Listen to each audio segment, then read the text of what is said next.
Diamonds, Eramallur, Vadathala. അറബിക്കടലിൽ മുങ്ങിപ്പോയ MSC Elsa 3യിൽ നിന്നും എല്ലാ കണ്ടെയ്നറുകളും പുറത്തെടുക്കുമെന്നും ഒഴുകി നടക്കുന്ന എല്ലാ കണ്ടെയ്നറുകളും തീരത്തടുപ്പിക്കുമെന്നും DG shipping.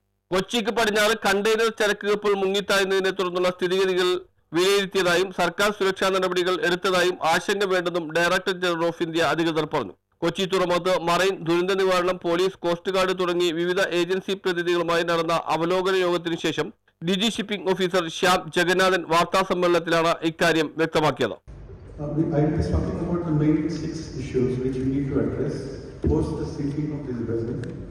There have been issues like first is the containers which have landed ashore in various coast of the Kerala. As of now, 48 containers have landed, and our more greater concern is spillage which has occurred from these containers to some parts of Kerala coast, and also scanning of the containers and around the vessels sunken area, and removal of the oil from these sunken vessels, which is more priority. And also mid-term and long-term environmental impacts from this. So, regarding more details on that, my seniors they will provide on details. Ministry of Shipping Ports Ministers is taking 2-hourly meeting with the Director General of Shipping and also coordination team every 2 hours to update the stock. കൊച്ചിക്ക് പടിഞ്ഞാറ് മുങ്ങിത്തായുന്ന MSC Elsa 3 കപ്പൽ മുങ്ങാനിടയായത് സാങ്കേതിക പിഴവ് മൂലമാണെന്നാണ് പ്രാഥമിക നിഗമനം. നിലവിൽ 50 metre താഴ്ചയിലാണ് കപ്പൽ കിടക്കുന്നത്. ചരക്ക് കപ്പൽ ഗതാഗതത്തിന് ഇത് തടസ്സമാവുന്നില്ല.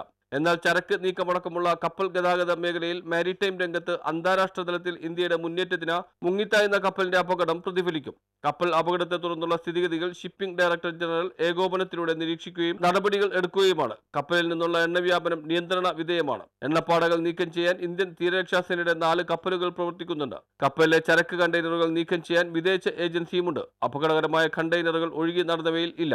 640 കണ്ടെയ്നറുകളിൽ അപകട ഭീതി ഉയർത്തുന്നത് കാൽസ്യം കാർബൈഡിന്റെ 12 കണ്ടെയ്നറും റബ്ബർ ഓയിലിന്റെ 1 കണ്ടെയ്നറുമാണ്. ഇതിൽ കാൽസ്യം കാർബൈഡിന്റെ 5 കണ്ടെയ്നറുകളാണ് കപ്പൽ പരപ്പിൽ ഉണ്ടായത്. മറ്റുള്ളവ അറയ്ക്കുള്ളിലാണ്. മറ്റ് ചരക്ക് കണ്ടെയ്നറുകൾ സാധാരണ ചരക്കുകളാണ്. ഒഴുകി നടന്ന് തീരത്തടിഞ്ഞ 50ഓളം കണ്ടെയ്നറുകളാണ് കണ്ടെത്തിയത്. നിലവിൽ കണ്ടെയ്നറുകൾ കടൽപ്പരപ്പിൽ ഒഴുകി നടക്കുന്നത് ശ്രദ്ധയിലില്ല.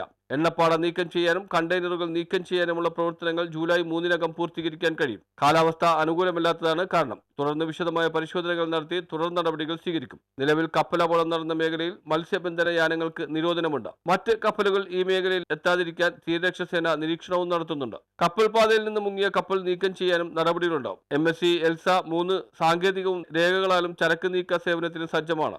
MSC കമ്പനി അന്വേഷണത്തിൽ സഹകരിക്കുന്നുണ്ട്. കപ്പൽ അപകടം നടന്ന് മണിക്കൂറുകൾക്കകം രക്ഷാപ്രവർത്തനങ്ങളും തുടർ നടപടികളും കൈക്കൊള്ളാൻ കഴിഞ്ഞതും നേട്ടമാണ്. Chief surveyor Ajith Sukumaran, mercantile marine department principal officer Senthil Kumar, captain Abdul Kalam എന്നിവർ പത്രസമ്മേളനത്തിൽ പങ്കെടുത്തു. You are aware the incident occurred.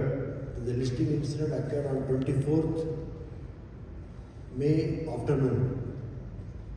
Within 6 hours, immediately a coordination committee meeting was conducted by the Director General of Shipping with the owners and directed them to appoint a salvage agency to address the listing incident to avoid any potential environmental disaster. And owners have confirmed the appointment of the salvage firm, the T&T Salvage.